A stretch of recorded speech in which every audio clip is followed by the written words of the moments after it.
قائد اعظم محمد علی جناح 25 دسمبر 1876 کو کراچی کی ایک عمارت وزیر مینشن میں پیدا ہوئے۔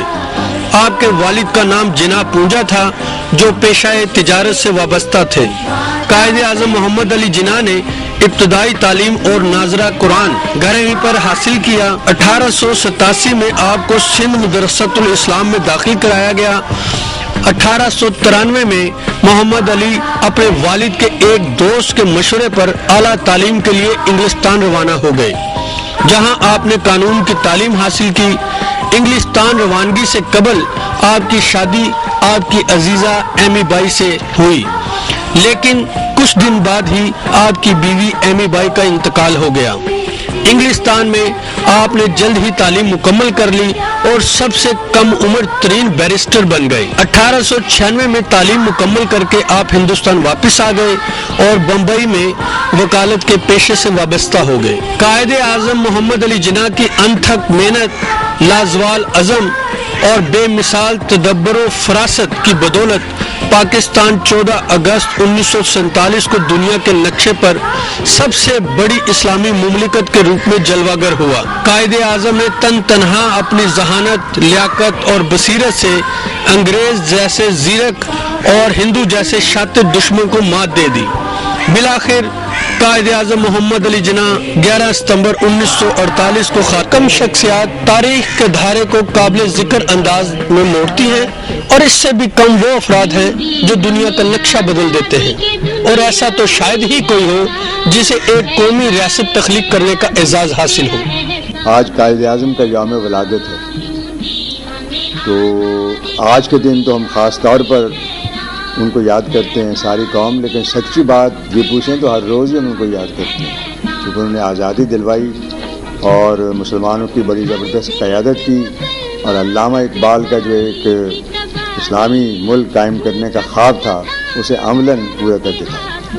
قائد اعظم کے حوالے سے 2-3 باتیں ہمیں میرے خیال میں یاد کرنی چاہیے اور مطالعہ کرنا چاہیے۔ ان کی تمام چیزیں موجود ہیں، ان کی اسٹیٹمنٹیں، ان کے بیانات، ان کی ساری چیزیں۔ تو پہلی بات تو یہ ہے کہ قائد اعظم کی شخصیت میں ایک امپورٹنٹ چیز یہ ہے کہ ان کا کردار بڑا الگ تھا۔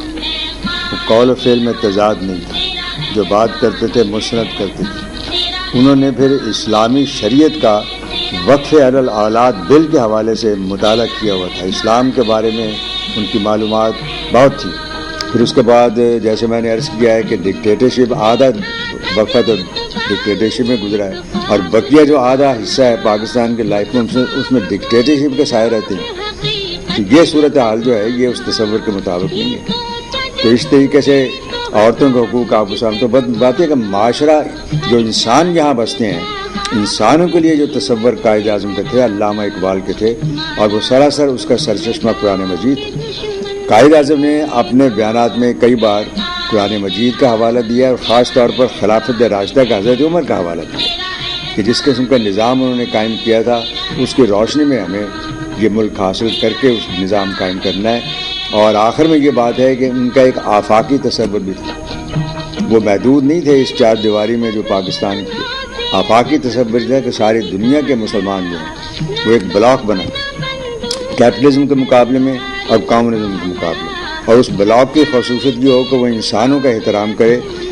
سرمایہ داری میں انسانوں کا احترام نہیں ہوتا، صرف امیروں کا ہوتا ہے، اور کمیونزم میں بھی عام لوگوں کے بلکہ وہاں تو جبر کی حکومت ہوتی ہے، وہ تو چند لوگ نمائندہ بن کر غریبوں کے پھر ساری ملک میں ایک ڈکٹیٹرشپ قائم کرتے ہیں۔ انسانوں کا احترام بحیثیت انسان کے، چاہے کالا ہو، گورا ہو، عیسائی ہو، ہندو ہو، مسلمان ہو۔ قرآن مجید میں تو یہ بھی ارشاد ہے کہ ان کے بتوں کو بھی برا نہ کہو، اس لیے کہ وہ اللہ کو گالیاں دیں گے۔ لیکن اسلام کی بنیاد جو ہے وہ ایک اس بات پر ہے، وحدانیت پر، ایک اللہ پر ایمان رکھتے ہیں اور تمام انسانوں کو برابر سمجھتے ہیں، اور پھر آپ کا تہذیب، آپ کا تمدن۔